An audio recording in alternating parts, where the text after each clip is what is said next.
What is up, guys? Techrax here. I've got the iPhone 8 Plus in my hands. We're going to be doing a drop test today, and I just want to show you guys, this is that new really cool gray color. It's almost like it's a whole different type of color, but I want to compare real quick to a jet black iPhone 7 Plus. It's really gorgeous. I really do enjoy it.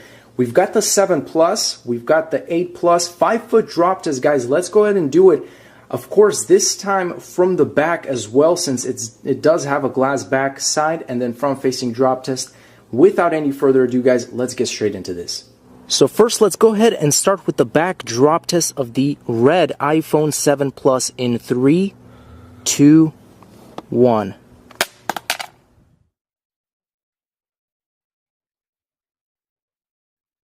And just looking at the back of the iPhone 7 Plus, obviously, this is not a glass body, so you're not going to see any visible dents. It's only 5 feet of a drop test. There's some minor scratches and scuffs, but very hardly noticeable. There's only one major ding on this corner, and that's because it kind of landed like that and then flipped over. But essentially, that is pretty much it. So again, I don't see anything just from the back. Let's try the back of the iPhone 8 Plus. And now, the back of the iPhone 8 Plus. Let's do this in 3, 2, 1. And this is kind of the moment of truth, because of course the iPhone 8 Plus has that glass finish, and oh my goodness, what a sight to see. That's ridiculous. That's a really bad crack. You know, solid smack in the back, but I mean, this thing is just... it's got scratches everywhere, cracks everywhere. This corner. Corner iPhone 7 Plus drop test in 3, 2, 1.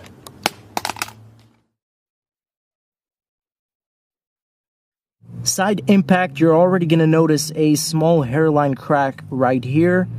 Let's go ahead and check for any dings. There's a ding right here. Could be from the previous drop though. And a few scuffs, scratches on the corners. There's a little bit of a ding right here as well. But other than that, let's move on. And a corner drop test for the iPhone 8 Plus. Let's do this in 3, 2, 1.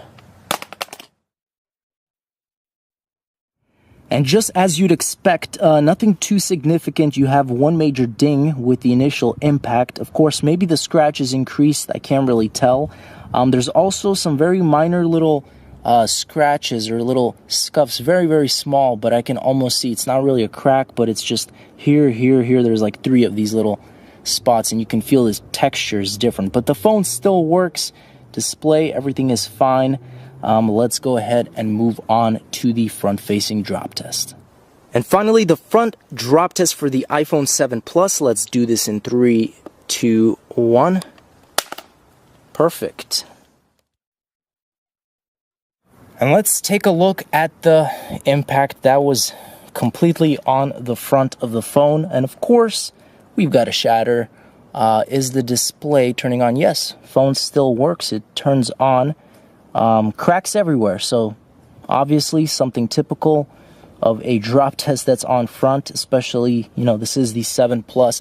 But let's actually compare. If we do this on an iPhone 8 Plus right now, you know, which cracks are more severe. This is going to be very interesting. Hopefully we can ace the drop and it'll be a perfect slam, just like this one. So let's do this. And the iPhone 8 Plus front-facing drop test in 3, 2, 1. Perfect front-facing drop test again, no rebound. Unfortunately, I missed the slow-mo, but let's go ahead and take a look at what happened. That is intense. Still works, and I actually want to compare now, since both were literally the same type of front-facing drops. Both of them landed flat on their front. You know, what do you guys see? Which one do you think suffered more severe of a drop test? So I feel like they're pretty equal. Maybe there's more on the 7 Plus, just in terms of cracks, but I mean, it's pretty bad right here too. So that is it, guys. Thanks for watching. As always, stay tuned for more videos. Both phones still work. Thanks for watching, and peace out.